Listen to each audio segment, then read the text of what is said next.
master of the runes conceal here runes of power, incessantly plagued by maleficence, doomed to insidious death is he who breaks this monument. I prophesy destruction.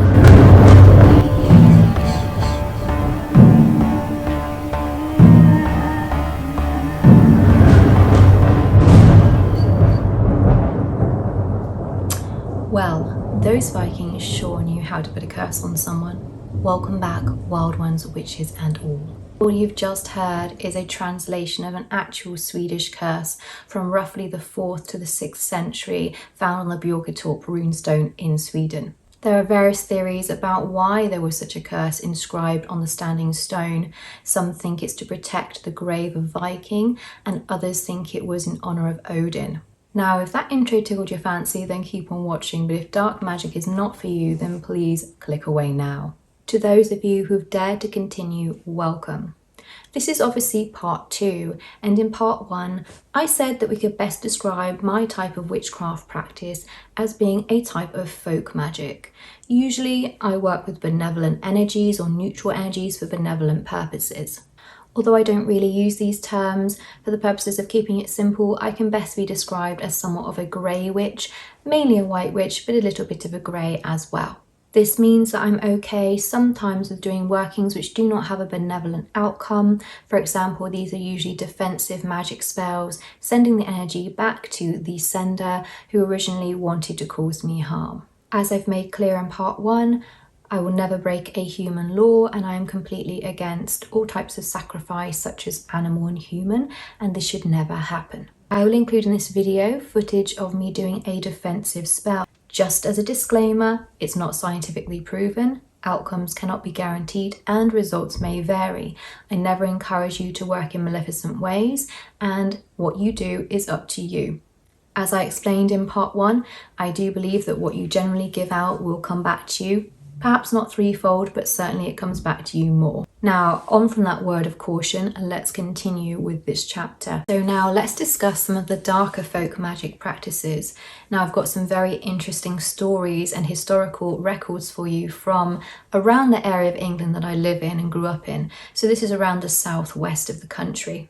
Because folk magic tended to use whatever the person had around them, and we're going back several hundred years now and thousands of years in some other parts of the world.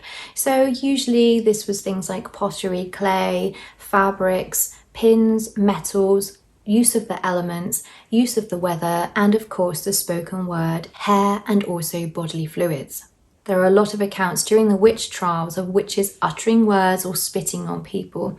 Now, of course, these were largely propaganda. These were stories that generally helped the church to gain control over people and communities. And most people that were persecuted weren't involved in any type of witchcraft or even herbalism of any sort. So we have to keep this in mind. But some of these stories did originate from a very true root. And one of the things that was free to all was glaring at someone, pointing the finger, staring at them with the evil eye, and uttering cursed words. Now, why is breath or bodily fluids or spit used? Well, it's because it breathes life into the spell. Hair, fingernails could be used for curses and also for protective magic. It was also used for love spells. Something I don't recommend, by the way, because that can definitely end up being more of a curse than you intended, and it sure does mess with people's consent. So let's look at some local examples of ancient hexes and curses. In the late 70s and early 80s, Peter Davenport and Barry Cunliffe excavated the Roman baths in Bath, Somerset, and what they found was incredible. Specifically, when the sacred spring was excavated, they found over 150 metal tablets. So here we can see from Wikipedia the Bath curse tablets, and you can see an example of one of the tablets here. So there were 150. If you look really closely, I think what's interesting is you can see a line here, which I think means it's folded. There have been other curse tablets found in different locations which have definitely been folded. This reminds me so much of when I write petitions. The tablets dated back to the 2nd and 4th centuries and were made mainly of lead, a bit of tin, and some copper.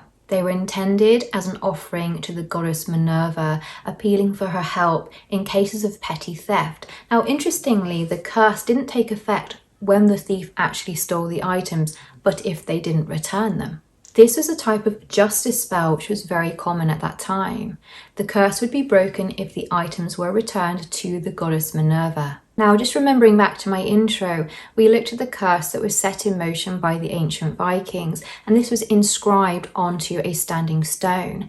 And inscriptions were also an alternative to the spoken word for kickstarting a curse. And we can see examples of this in Gainsborough Hall in Lincolnshire. Now, this is an English heritage site, and that's a charity in the UK. So I do encourage you to go take a look at their website, which has lots of information about this hall and about the witch marks and inscriptions that they found. One such inscription was actually the reversed name of the owner of the property in the 1600s.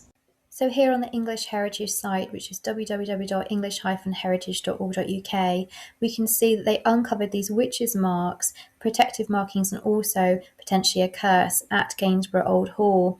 And this is where they found the name of the owner of the property. I think it was from the 1600s, with their name upside down, which would have most likely have been some kind of malevolent working. Although most of the marks were protective in nature, it is thought. So do take a look at the English Heritage website and read this article in full. So I'm just sharing this for educational purposes because it's a really interesting website and article, and obviously they are a charity, so it's really great to support them in their work too. Now, this unpopular chap was called William Hickman, and as I've said, we can see inscriptions where his name has been reversed and carved into the stones of his own house. There are also many, many more symbols which appear to be protective, and we don't know why. But my theory is that perhaps William found out that maybe somebody, a servant in the house, was writing cursing words and trying to hex him or curse him, perhaps brought in the opposite, brought in cunning folk to work benevolent magic, charms of protection and such on his own property. I think for one, reversing the name of someone would have been a sure way to have reversed and drained their power, perhaps even draining their life force if that was the intention at the time, as reversing it may have connected them more to the darker world, to the underworld. Now, this next story has a lot of heart to it, you might say, and it comes from a little town called Wiveliscombe, which is near where I grew up. And this is a very true story, for they found the heart of a bullock tucked inside a chimney, and it had been there for hundreds of years, stabbed with nails, and alongside it was an old dead toad, which was also pierced with thorns. Now, in part one, I covered what sympathetic magic is and how it relates to correspondences, so I won't go into detail here, but suffice to say, it's pretty obvious that this was intended to cause harm to someone's heart one way or another, or certainly their physical being, I would say. Perhaps this was intended to cause heartache to the person who resided in that home, or maybe it was even more sinister than that and was intended to cause some physical harm, something like a heart attack or even death. So you can see them on the Ancestral Histories of Wiveliscombe, Somerset website, and I'm just sharing this very briefly for educational purposes.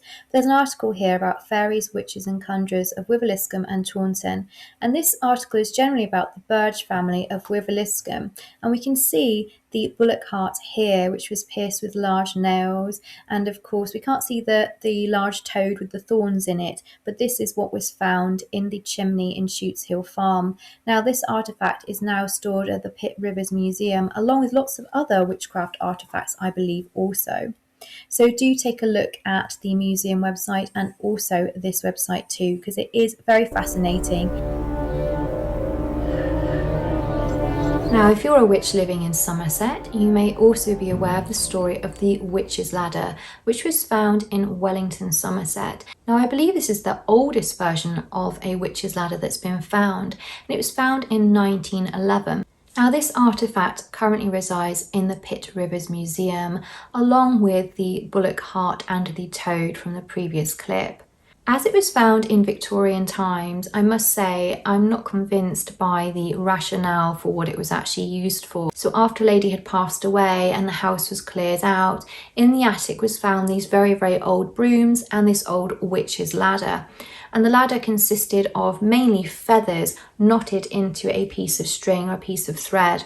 Obviously, witches and brooms have a close association, and this mysterious object being found together did lead the superstitious Victorians of the day to say that this was clearly used for maleficent purposes. In fact, the label against the artifact says, "Witch's ladder, made with cock's feathers, said to have been used for getting away the milk from neighbours' cows and for causing people's deaths, from an attic in the house of an old woman, a witch, who died in Wellington." So I'm just visiting the Pitt Rivers Museum website, which is england.prm.ox.ac.uk/englishness-witches-ladder.html.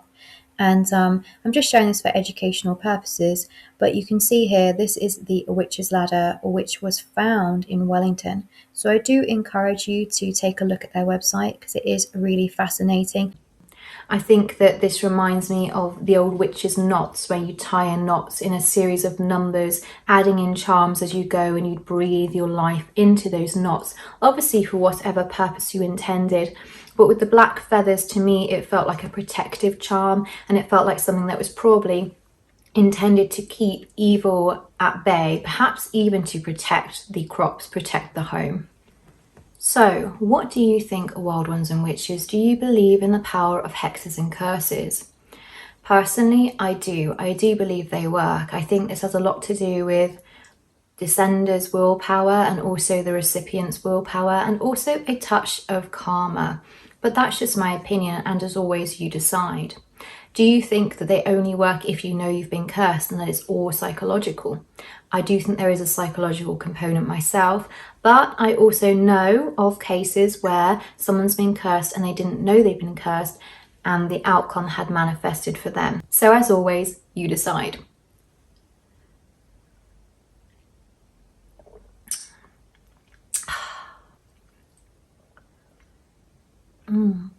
That's a lovely cup of tea.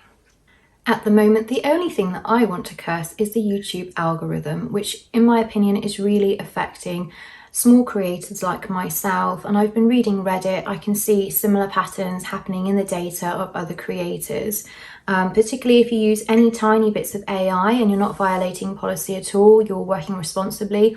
It does appear to me to be affecting those channels. So I understand YouTube is trying to filter out AI slop, which is basically just channels that use AI, images and voices, basically lack creativity. Those videos are then downloaded by other people and reposted, and so YouTube becomes saturated with this stuff, and also the plagiarism of the original pieces as well. So I totally support that. But I just wanted you to know that I do feel like my channel is being affected by the change of the algorithm, and I can see that, I believe, in other people I follow as well as reading these anecdotes on Reddit. So with that in mind, if you like this channel or you'd like to give me a go and you'd like to try supporting me, please do like if you like and subscribe if you find. I also post a little bit on TikTok at the moment, and I also have a Patreon, and my Patreon is not aimed at making lots and lots of money. It's really there just trying to build a little bit of a budget, because even when you do as much as you can for free on YouTube, it still does cost you quite a bit. So that's what my Patreon is for. I'd really like to be able to build just a little kitty, a little fund, so that I can basically sort of cover the costs of running this channel. So if you'd like to support me and you're able to support me, and you certainly don't have to, but if it's something that you feel you'd like to do, please do check out my Patreon as well. I like to just pause for a moment and say how sincerely grateful I am for all the support that you've given me since I started. I aim to make 22 episodes, and after that point, I don't know what we're going to do. We'll see when we get there. But this is obviously episode 18, so we are getting near to the end of this series now. But I wanted to thank you so much, because I have learned an incredible amount since starting this journey. I've also really loved connecting with you all, and some of you who leave comments and share parts of your lives in those comments. I have truly enjoyed reading every single comment. And again, I thank you for the lovely words and sentiment that you've sent to me. I also thank those that have sent me constructive criticism, because I've really taken that on board, and it has helped to develop me and to shape my channel. When I first started, I knew nothing about this at all. I had posted on YouTube about a decade or more ago, maybe 20 years before, and YouTube was very different then. I didn't know how to even move files from my phone onto my laptop. I didn't watch any videos on how to edit. I just did it and I learn as I go. So that's why there's some wonky bits, but I think that's sort of what YouTube used to be. Like, that for me was the heart of YouTube 20 or more years ago, and you know, sadly I feel it's changing quite a lot, and it's becoming much more about these big corporate channels, not small little channels like me and like yours. So getting back to our topic. So if you watched part 1, you'll already know that I am not a fan of labels. I know that some of them do originate from history, but for me, I find they can be kind of confusing. I think probably these labels were put on people rather than being words that they chose to wear themselves. I think we see that nowadays with various terms in popular culture as well. So for me, I don't go around thinking, oh, I'm going to hex someone or curse someone. To be honest, I don't really dabble in that stuff these days anyway. Have I ever hexed anybody? Well, if I told you, I'd have to curse you.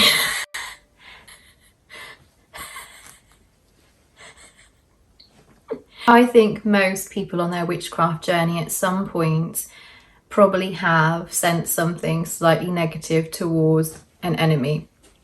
Now, what I will say is, as you develop over the years, you start to learn that for many reasons, it isn't helpful, it isn't really necessary, and it doesn't really do you a lot of good. The word hex came from the word hexen, and that was a Germanic word referring again to witch. And witch, as we will look at in our next chapter next week, which is all about witch trials, is a word which basically aligns to the word wise. So it kind of means wise woman, wise man, wise person. So that's the root word of hex. So basically a hex at the time was referring to a witch. Now, over time and modernization of language, hex tends to refer to a maleficent working, which is something like a blast of negative energy. It can be described as, you know, something that you don't intend to do, but you just sort of curse someone's name and want something bad to happen to them, and you send that out and direct it to them, and whoops, it happens, and it's sort of a short, sharp shock. When a hex is intentional, the intention isn't usually for it to last a long time. It is still a blast of negative energy, a bit like a warning, a back off. Curses, on the other hand, are generally considered to be more serious. These are usually intended to be longer lasting, even for generations yet to come. They're usually much more serious and nasty in nature, even potentially resulting in death, or as I say, cursing all the generations that follow that person. I've read descriptions where a hex is described as something sort of like a trickster, a prankster, something more playfully malicious, if that is such a thing. I would personally question that, whereas a curse is something much more malevolent and malicious in nature. When somebody harms you and you know they've harmed you, their corruption can lead to your own corruption if you're not careful, and that's kind of like injecting your own heart with poison, in my opinion. These things have a tendency of coming back to you later or backfiring one way or another, so that's another reason to be very cautious. And I think sometimes something unpleasant happens to us, and it's kind of like the universal spirit's way of moving us out of the path of an oncoming bullet. Let's think of a scenario where your partner cheats on you, and at the time you really love them and you think that they're the only person for you. Actually, it could be that the universe or spirit is moving you away from that person for very good reasons, and you might not know what that unpleasant reason down the line was going to be, but you know, certainly I don't think universal spirit likes it very much if you go sending hexes and curses out and trying to meddle with its work. This video, I always mark them as never being intended for children. I do take this topic seriously. I realise that on other channels and other videos I've seen, that's not the case. It's all very cool, but I do try to handle this material responsibly. I also try not to over censor. You know, this is a practice that has lasted for thousands of years, both in its benevolent form and its malevolent form, and I think this information, you know, at the end of the day is out there already, and it's up to you how you choose to use it. What I will say is that it's not scientifically proven. This is about belief at the end of the day, your belief. And if you dabble in this sort of thing, or any spell work for that matter, the outcomes cannot be guaranteed and the results will vary. So what I'm saying is, it's over to you what you do, and you're accountable for what happens. Now, what I will say is that for any working that you intend to do, using a degree of protection is important, and also using circles, because this helps to put a barrier of energy around you and around the spell, and helps to sort of contain that energy and potentially radiate it out depending upon how you're working your spell. So using things like rosemary or salt, I like rosemary. We've got an abundance of rosemary, but also I've got pets around me. So the thing about using salt is you have to be very careful you don't drop it. It's not good for the land and it's not good for animals. So actually using rosemary is something that I find is a really effective protective herb, and using it the same way as salt, where you ask it or instruct it to provide a protective boundary around you.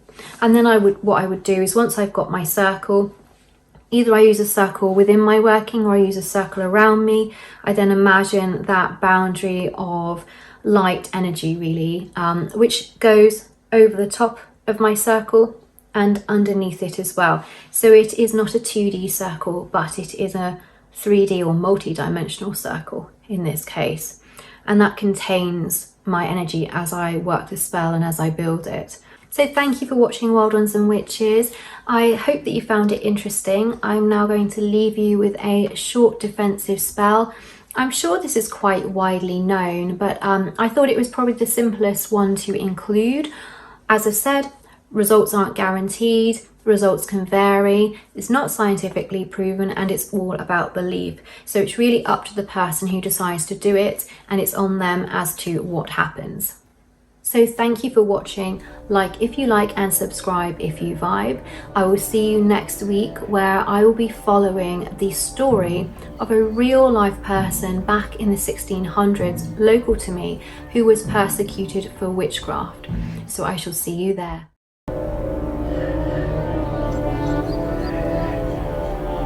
So this is how I would do a return to sender spell.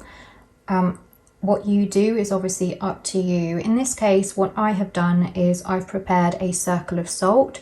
A way that I can cheat to do this is to use a circular object, put the salt around it, and then remove the object, because what I want is I want it to be connected all the way around the circle to form a protective circular boundary, as well as to help to contain the energy of my spell. So what I don't want is breaks in that circle, and that's why I cheat when I'm making my circle for these sorts of workings. Now I do use a mirror, so this circle of salt is set upon a mirror, and you know, if you're thinking of doing such a working, I urge you to definitely do your own research, because there's a lot of controversy in reversal spells in general, but also in using mirrors. So some practitioners will say that this can backfire. For me, I've never had any issues with this sort of working. So the mirror is intended to reflect the energy back to the individual. Next, I use a photo, or if I don't have a photo, now this is just a demonstration, so I would, you know, spend more time on this, probably going over it several times and really focusing on the individual. If I didn't have a photo, I'd draw something that sort of resembles that person in my mind's eye. But if I didn't have a photo, I'd have to be much more focused when I am drawing this picture, or I might make a sigil instead. So what I do next is I then place that upside down so that the image is facing the mirror. Next, I use a black candle, which I will prepare by writing the full name and the birthday of the individual 3 times into the candle. If I didn't know their birthday or I didn't know their surname, I would write their first name or use their initials. For me, I work generally with 3s, so the number is important and significant for my focus. I've used no oils when preparing this candle. I'm using the colour black because this is protective, it will hold the energy, and that's what I want it to do. I want it to absorb the negative energy and push it back, give it back to that person. I will be using a fireproof candle holder. Mirrors generally are not fireproof, they crack, so it's important to always remember fire safety, and I want something circular because I'm building a protective boundary around the spell and also protecting the energy of the spell as well. Using a match or another candle, I will then light the bottom of my candle so that it becomes kind of sticky as the wax starts to move, and I will then place that on my fireproof candle holder so that it sticks. Now this is where I would stay very focused on the idea or image of the person in my mind. I also do not build up any angry emotions or any angry intention. I'm not trying to send them my emotion. I'm not trying to send them a hex or a curse. What I want to do is simply coolly and calmly return their energy back to them, where that energy is, I believe, negatively sent to me. Now, there's a folk rhyme, I'm rubber, you're glue. I'm sure that you've probably heard of this before. When I first learnt this spell, I thought this was rather silly, but over time, having used it in the past, I found it to be very easy because I don't need to concentrate on the words, so that I'm not overly using my conscious mind, because I'm trying to balance my conscious mind with my subconscious.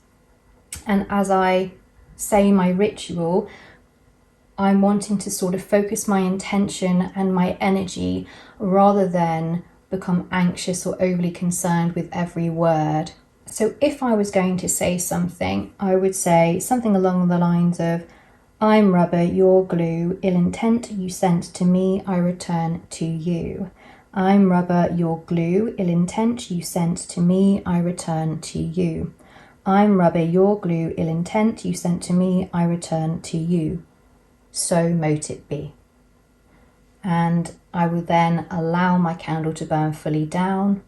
Once it's burnt fully down, the energy is released and the spell is done. Now, if you're thinking of doing a spell like this, I advise you do your research. These spells are considered controversial. Some people believe they're unethical. Some people believe that they can do more harm than good. And incorporating a mirror also is controversial. I haven't found any issues by working in this way. It isn't something that I do all of the time. I generally try to solve my problems in mundane ways. If, for example, I made a mistake and the individual wasn't causing me any harm, then nothing would happen, because I've been very specific that it's about the ill intent they sent to me, I return to them. So if they've sent me no ill intent, then in my opinion, nothing will happen to them. Now, this again may be a controversial statement, but this is what I found with my workings. And the opposite, I believe, is also true. So the more ill intent they send my way, the more that's simply going to be sent back to them. Now, this information is widely available already on the internet, although the nature of the workings does vary, but the principles are largely the same. If you believe that you are in real danger from someone, never allow a video like mine to deter you from seeking the help of an appropriate authority, such as the police. You know, a common sense approach is needed in situations. If I thought someone was going to actually attack me, for example, I probably would do this spell, but I would definitely be reporting that to the police. I know that there are situations where a person needs to contact an authority, and because they're so monitored and controlled, they're not able to, and my heart goes out to you. And obviously I can't advise you on that situation, but there are charities out there. So what I'm saying is, don't just rely on a spell like this in such a serious, life-threatening situation. Always take precautions when working with flames and candles. Never leave it unattended. Check out my disclaimer below, which has more information about that. But obviously be prepared when you're doing these sorts of spells for a candle to topple over. Usually if I've addressed the bottom of the candle with fire and with the wax, this doesn't happen, but I would never risk it. I would never leave the candle burning without my presence, and I'm always prepared with things like a fire extinguisher or water nearby so that I can extinguish that if it were to topple, and I'm very careful not to have it near anything that could catch fire.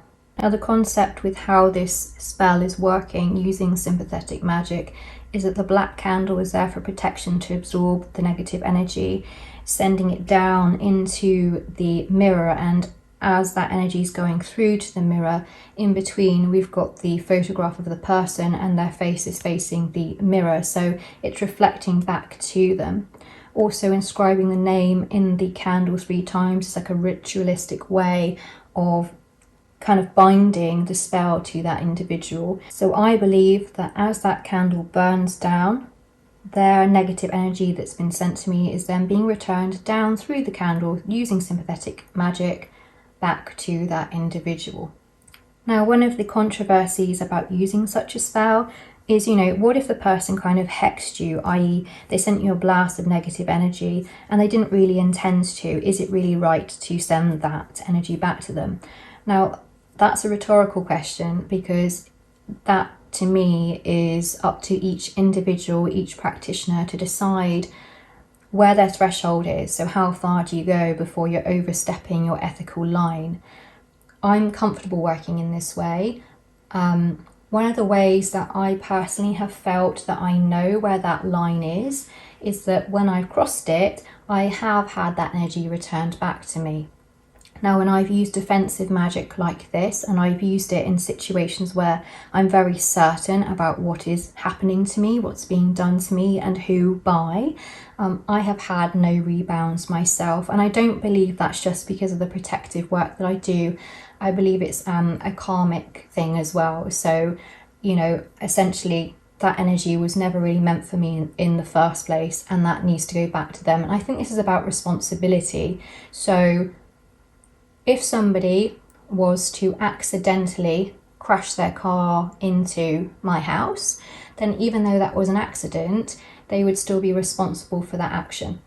So this is how I see it, and that's how I work. But if you're looking at this sort of practice, then it's up to you to develop those ethics for yourself and to, listen to other people, read lots of articles, maybe join groups of practitioners that can sort of share their opinions. But ultimately, how you work is up to you, and the outcomes of anything that you do are really sort of yours to live with and yours to be responsible for.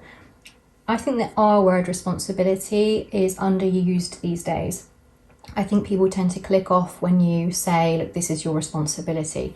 But actually, responsibility doesn't always have to be a burden. I think it can be quite freeing as well. When we know what is ours and what we hold versus what another person should hold in a situation, then we don't take on too much, but we also don't give too much of our responsibility to somebody else. So for me, that's about honouring the balance of things. Now, as I say, it's a controversial subject, so I'm not encouraging you to work with sort of grey magic in any way, or dark magic if you see this as dark. It's entirely up to you how you wish to work. But these sorts of spells have been done for many, many years, hundreds, thousands of years, and used to be kind of a regular part really of people's lives. It's only now, and after things like Witchcraft Acts, I think, and also the introduction of religions like Wicca, that we probably scrutinise these spells more, in my opinion. One reason that I say I don't think it's a good idea to charge your spell with negative energy and with anger, I think that's a really good way of having your spell backfire. So for me, when I'm working this spell, I can already tell that I'm staying within the boundaries of what's reasonable, because I can feel the energy that's with me. I can feel the energy in the room. I can feel that there's no malevolent energy attached to this intention. So this is for information purposes only. I hope you found it interesting. It's up to you how you use this information. So on that note, thank you for listening to me. Thank you for watching. I leave it up to you to decide where you stand on these subjects, and I wish you a very good week ahead. See you next week.